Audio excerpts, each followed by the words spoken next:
जय श्री राम। आज सुंदरकांड का अध्याय 7 आरंभ करते हैं। इसमें श्री हनुमान जी माता जानकी को श्री राम जी का संदेश देते हैं। रघुपति कर संदेश अब सुन जननी धरि धीर, अस कहि कपि गद गद भयो भरे बिलोचन नीर।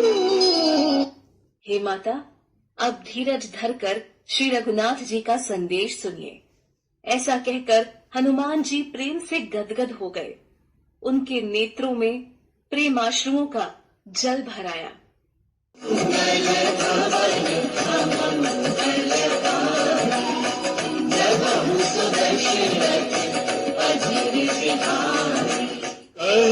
राम वियोग तब सीता, मोकहु सकल भय विपरीता।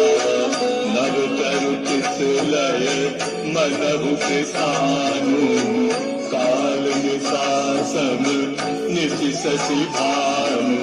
हनुमान जी बोले, श्री रामचंद्र जी ने कहा है कि हे सीते, तुम्हारे वियोग में मेरे लिए सभी पदार्थ प्रतिकूल हो गए हैं। वृक्षों के नए नए कोमल पत्ते मानो अग्नि के समान, रात्रि काल रात्रि के समान, चंद्रमा सूर्य के समान।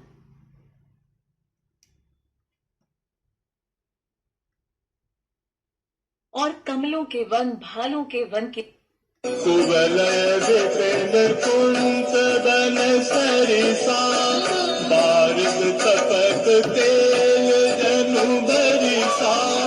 जे हित रहे करत तेई पीरा, उरग सास सम त्रिविध समीरा। और कमलों के वन भालों के वन के समान हो गए हैं। मेघ मानो खौलता हुआ तेल बरसाते हैं। जो हित करने वाले थे वे ही अब पीड़ा देने लगे हैं। त्रिविध शीतल मंद सुगंध, वायु सांप के श्वास के समान जहरीली और गर्म हो गई है।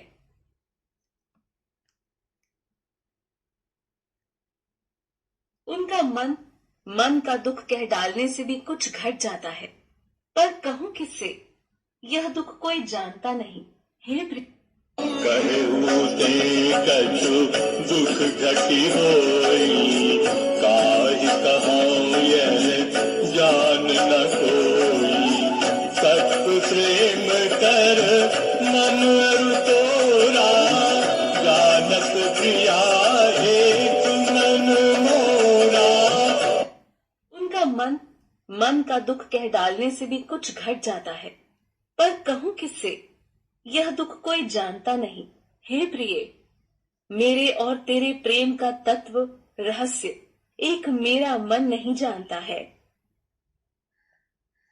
सो मन सदा रहत कोई पाई, जानकी तिरसु हित नहीं मारी। प्रभु संदेश सुनत वैदेही, मगन प्रेम तन सुधि नहीं तेरी। और वह मन सदा तेरे ही पास रहता है। बस मेरे प्रेम का सार इतने में ही समझ ले। प्रभु का संदेश सुनते ही जानकी जी प्रेम में मग्न हो गई। उन्हें शरीर की सुध न रही। कह कपि हृदय धीर धरु माता, सुमिरि राम सेवक सुख दाता। उर आनहु रघुपति प्रभुताई, सुनि मन वचन तजहु कगराई। हनुमान जी ने कहा, हे माता, हृदय में धैर्य धारण करो और सेवकों को सुख देने वाले श्री राम जी का स्मरण करो। श्री रघुनाथ जी की प्रभुता को हृदय में लाओ और मेरे वचन सुनकर कायरता छोड़ दो।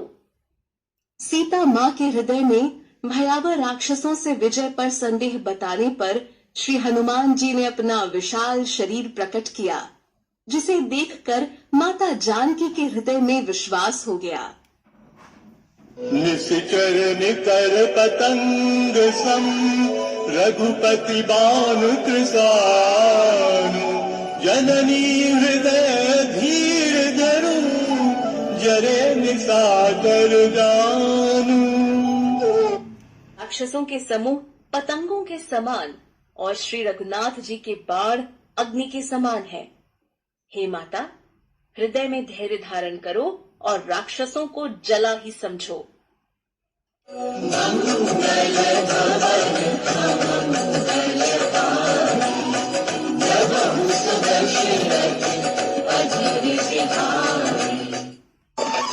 चोर घुवीर होती सुध पाई करते नहीं विलम्ब रघुराई। राम बाण रवि हुए जानकी तम बरूथ कह जात भानकी। श्री रामचंद्र जी ने यदि खबर पाई होती तो वे विलंब न करते। हे जानकी जी, राम बाण रूपी सूर्य के उदय होने पर राक्षसों की सेना रूपी अंधकार कहाँ रह सकता है। अब ही मात में जाऊं लवाई प्रभु आय सुनहि राम दुहाई। कछुक दिवस जननी धरु धीरा कपिन सहित आई भई रघुबीरा। हे माता, मैं आपको अभी यहाँ से लेवा जाऊं, पर श्री रामचंद्र जी की शपथ है, मुझे प्रभु उन की आज्ञा नहीं है। अतः हे माता, कुछ दिन और धीरज धरो। श्री रामचंद्र जी वानरों सहित यहाँ आवेंगे। निश्चर मारी तो ही लय जय हमी तिहुपुर नार दादी जसुए हमी।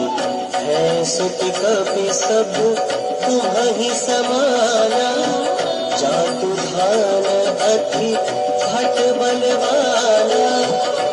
और राक्षसों को मारकर आपको ले जाएंगे। नारद आदि ऋषि मुनि तीनों लोकों में उनका यश गावेंगे। सीता जी ने कहा, हे पुत्र, सब वानर तुम्हारे ही समान नन्हे नन्हे से होंगे। राक्षस तो बड़े बलवान योद्धा हैं। मोरे हृदय परम संदेहा सुनि कपि प्रगट कीन्हि निज देहा। कनक भूधरा धार शरीरा समर भयंकर अति बलबीरा। अतः मेरे हृदय में बड़ा भारी संदेह होता है कि तुम जैसे बंदर राक्षसों को कैसे जीतेंगे। यह सुनकर हनुमान जी ने अपना शरीर प्रकट किया। सोने के पर्वत सुमेरु के आकार का अत्यंत विशाल शरीर था, जो युद्ध में शत्रुओं के हृदय में भय उत्पन्न करने वाला अत्यंत बलवान और वीर था। सीता मन भरोस तब भयउ पुनि लघु रूप पवन सुत गयउ। तब उसे देखकर सीता जी के मन में विश्वास हुआ। हनुमान जी ने फिर छोटा रूप धारण कर लिया